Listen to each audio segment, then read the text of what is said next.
My name is Luke Buxton. I'm here with Greg Barnes and Gregory Hall. We're here at the KFC Yum Center in Louisville, Kentucky, following a 72-55 Carolina loss. We're going to start with the big news that happened this morning. Garrison Brooks out with an illness, and Justin Pierce sprained his left ankle in practice. Kind of caused some weird lineups. The Tar Heels starting five never played together before this game, which is a crazy stat. Kind of, what did that have an impact for the Heels today? Well, I think the fact that when you don't have guys even accustomed to playing with one another, and they weren't even allowed or weren't able to practice before the game with unique lineups. And so you don't have any opportunity to create chemistry. And as Brandon Robinson said after the game, and this is a game of chemistry. You've got to be able to understand where guys want the ball, how they're moving, where you want to pass. We saw numerous occasions where passes were just a little bit off. That leads to turnovers, led to some easy baskets for Louisville. So not only you're missing your second leading scorer and your best defensive player in Garrison Brooks, but when you factor in the issues that come up and not being able to play together, it's kind of more of the same for UNC. Gregory, moving to you. Garrison Brooks is out. Tar Heels, leading big man, averaging 15.2 points a game.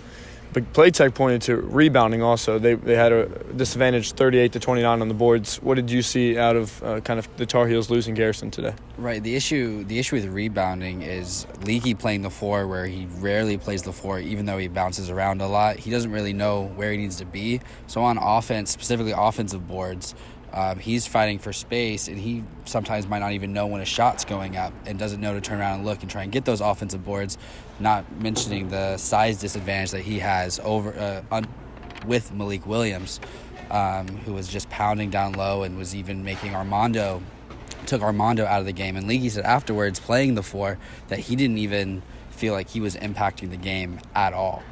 So if he's feeling like that, that's where the chemistry thing comes in. He's really focusing on trying to play the four right, and then the whole just playing basketball kind of goes out of the window because he's thinking too much. Whereas if he's playing the 1, 2, or 3, he can just play basketball, go grab those rebounds, and which is where Cole can get those rebounds when he's playing the 1, because he's just playing basketball because he's comfortable.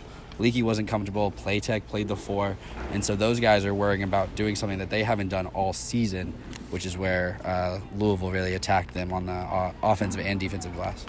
So if you're a Carolina fan, you hear this news, probably scared to death. Your team's kind of hanging in there to start, and all of a sudden, bam, a 17-0 run to close the half and begin the first half. What went wrong for the Tar Heels during that stretch? It's the same thing we've talked about all year long. This is a team that just cannot score the ball, and they manufactured points well enough early. They're only down 4 with 4 minutes to go in the first half, and then they missed their next 12 shots. Louisville got a little bit hot, and so you ended up being a 22-2 run, and you fall behind 20 points. So this team, forget it, and that's where Carolina's had their issues. If they're able to score consistently throughout the game, they're going to be there at the end, but they're not good enough to overcome big deficits, and this was just another example of that. They overcame that deficit against Notre Dame, but Notre Dame's they're not Louisville, obviously. Like 9 points is nothing when you're playing Notre Dame compared to they were on 24 at one point today against Louisville. So, talk about battling chemistry issues and then already being low confidence because you've lost 6 straight and you're coming up best team in the ACC. It's not easy. So where do the Tar Heels go next? They have State, a team they beat by 10 earlier this season. Is there any momentum they can create going into the ACC tournament? What do you think is best for the Tar Heels? I think it's really just a matter of you're trying to get better each and every day. And people think that's a cop-out, but look, the reason North Carolina's had great teams for so long is they try to get better every single day. And most of the time that plays out. That's why Roy Williams always has his teams playing their best ball this time of year. The way this season's played out, there was already talent deficiencies on this team. Add in injuries, add in the way they've lost some of these games, which is heartbreaking. So you're trying to build for the future. You're trying to build confidence. A lot of these guys are going to be back, not all of them, but a lot of them. And so you want to go into the offseason with some positive momentum, even if it is a silver lining. They're still going to lose probably some more games down the stretch, but try to get better. And if you can do that, then maybe you can you sweep this season under the rug. I think everybody wants to move forward. March 10th comes soon enough. That's right. And then you can really start next year on a positive note.